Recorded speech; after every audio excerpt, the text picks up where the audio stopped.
Hey guys, आज हम करने जा रहे हैं class 10th math chapter number 5 exercise 5.2 question number 1। ठीक है, इस क्वेश्चन में हमें क्या कहा गया है? इस क्वेश्चन में हमें टेबल दिया गया है जिसमें किसी एक टर्म का an नहीं दिया हुआ, किसी एक ap का d नहीं दिया हुआ, ऐसे करके। तो हमें वो चीज फाइंड करनी है, मिसिंग वैल्यू जो नहीं दी हुई है इस ap में, वो हमें फाइंड करनी है। ठीक है, इसमें देखो d n a n और a ये तीन चार टर्म्स है ना, तीन चार चीजें दी गई हैं। तो इसमें कौन सा फॉर्मूला लगेगा? a n is equal to a plus n minus 1 और d, ये वाला फॉर्मूला लगेगा। कौन सा लगेगा? a n is equal to a plus n minus 1 d। ठीक है, तो चलो अब हम देखते हैं सबसे पहला पार्ट। सबसे पहला पार्ट हम क्या करेंगे? देखो, पहले पार्ट में हमें a है, a दिया हुआ है, a n नहीं दिया हुआ, a n की जगह निकालनी हमें, है ना। तो n दिया हुआ है, d दिया हुआ है और a दिया हुआ है। ठीक है, तो सबसे पहले a n यानी a 8 नंबर ऑफ टर्म है ना, n का मतलब नंबर ऑफ टर्म होते हैं, नंबर ऑफ टर्म हमें 8 दी हुई है। तो a 8 किसके इक्वल होगा? a यानी 7 plus n minus 1 d। n हमारा 8 है माइनस 1 और d हमारा कितना है? 3 है। कितना है? 3 है, वो मल्टीप्लाई में चला गया। अब देखो 8 में से 1 चला जाएगा, कितना आ जाएगा? 7, और 7 इंटू 3 करेंगे तो कितना आ जाएगा? 21। यहाँ पे 7 इज इक्वल टू a 8, है ना। a n is equal to a plus n minus 1 into D. अब n यानी 8 था तो 8 में से 1 माइनस कर दिया, 7 बच गया, 7 को 3 से मल्टीप्लाई किया, 21 हो गया। और यहाँ पे ये 7 एज इट इज उतर गया। अब 21 प्लस 7 कितना होता है? 28। कितना होता है? 28 होता है। और ये 28 ही हमारा क्या है? आंसर है। किसका? an का। an यानी 8वें नंबर पे जो टर्म होगी वो क्या होगी? 28 होगी। क्या होगी? 28 होगी। ठीक है ना। अब हम सेकंड देखते हैं। सेकंड में a दिया हुआ है, n दिया हुआ है, an दिया हुआ है, लेकिन d नहीं दिया हुआ। तो हम कैसे निकालेंगे? सिंपल है, हमारा an कितना दिया हुआ है? सेकंड में an हमें 0 दिया हुआ है, तो an की जगह 0 रखेंगे इज इक्वल टू a हमारा माइनस का 18 है, माइनस का 18 प्लस n हमें कितना दिया हुआ है? 10 दिया हुआ है, 10 माइनस 1 और d हमें कितना दिया हुआ है? d हमें दिया नहीं हुआ, तो d की जगह d रख देंगे। ठीक है, अब देखो 10 में से 1 चला गया, 10 में से 1 चला गया तो 9 बच गया, है ना, 9 बच गया। अब 9 इंटू डी करेंगे तो 9d हो जाएगा, यानी कि माइनस का 18 प्लस 9 सॉरी डी है ना हमारा, 9d इज इक्वल टू क्या है हमारा? 0 के इक्वल है। अब 18 यहाँ पे प्लस का है तो इधर जाएगा माइनस का हो जाएगा, तो 9d की वैल्यू क्या आ जाएगी? सॉरी, यहाँ पे माइनस का है, इधर जाके प्लस का हो जाएगा, 18 आ जाएगी। 9d की वैल्यू क्या आई? 18 आई। और 9d अगर 18 के इक्वल है तो 9 यहाँ पे डिवाइड में चला देगा, मल्टीप्लाई में इज इक्वल टू इस साइड जाके डिवाइड में।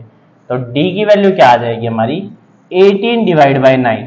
ठीक है, और 9 2 जा कितना होता है? 18। तो d की वैल्यू क्या आ गई हमारे पास?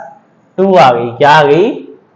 2 आ गई। कैसे आई? हमने देखा कि हमें an जो होता है वो a plus n minus 1 into D के इक्वल दिया होता है। 10 हमारा n में से 1 चला गया, यानी 10 में से 1 चला गया, 9 बच गया, 9 इंटू डी किया, 9d हो गया।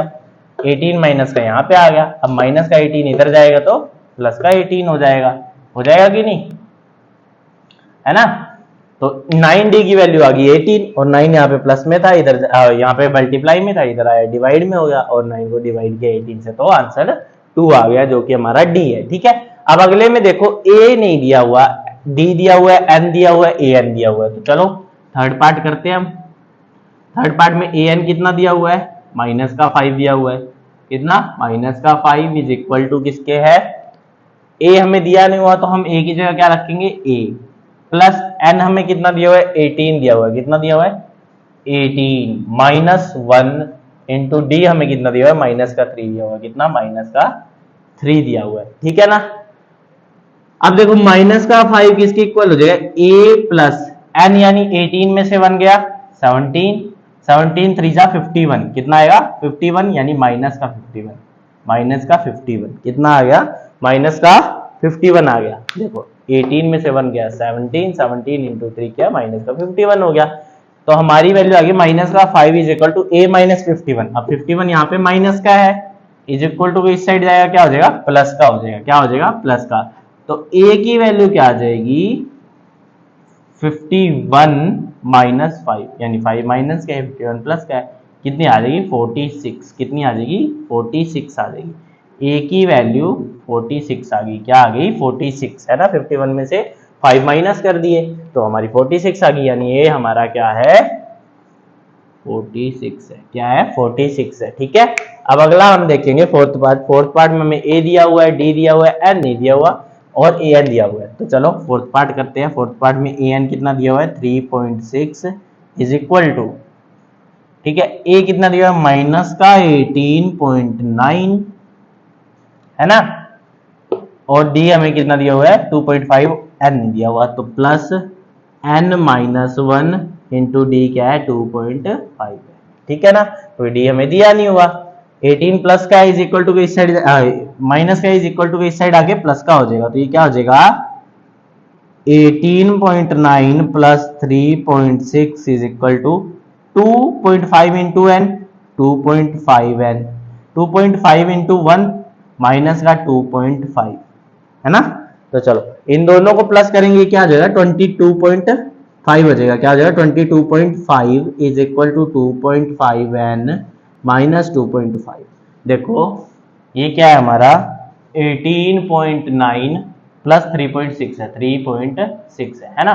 6 एंड 9 कितना हो जाएगा 15, 15 का 5 कैरी 1, ठीक है, 18 एंड 8 एंड 3 11 प्लस 1 12, 12 का 2 कैरी 1 और ये 2 22.5 हो गया है ना।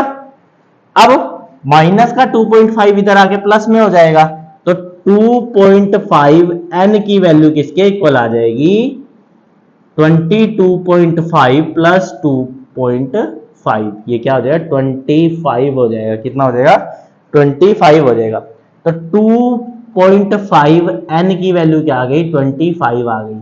2.5 प्लस में इधर जाएगा, सॉरी मल्टीप्लाई में इधर जाएगा, डिवाइड में हो जाएगा, तो एन की वैल्यू क्या आ जाएगी 25 डिवाइड बाई 2.5 और इसको काटेंगे आंसर क्या आ जाएगा 10 आ जाएगा। क्या आ गया हमारा आंसर 10।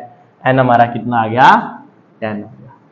ठीक है, देखो इन दोनों को प्लस किया 25 आ गया, 2.5 मल्टीप्लाई में था डिवाइड में चला गया, 25 divide by 2.5 is equal to 10। तो एन की वैल्यू क्या आ गई फोर्थ के लिए हमारी 10 आ गई। फोर्थ पार्ट कर लिया। अब लास्ट एंड फाइनल पार्ट हमारा फिफ्थ पार्ट देखते हैं। ठीक है,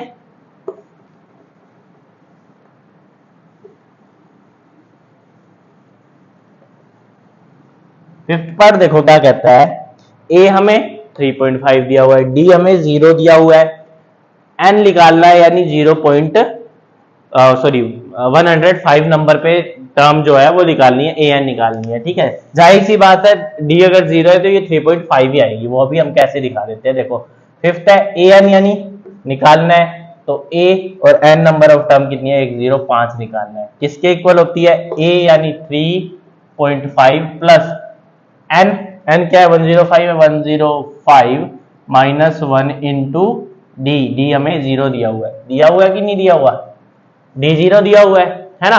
तो A N is equal to A plus N minus 1 into D है ना।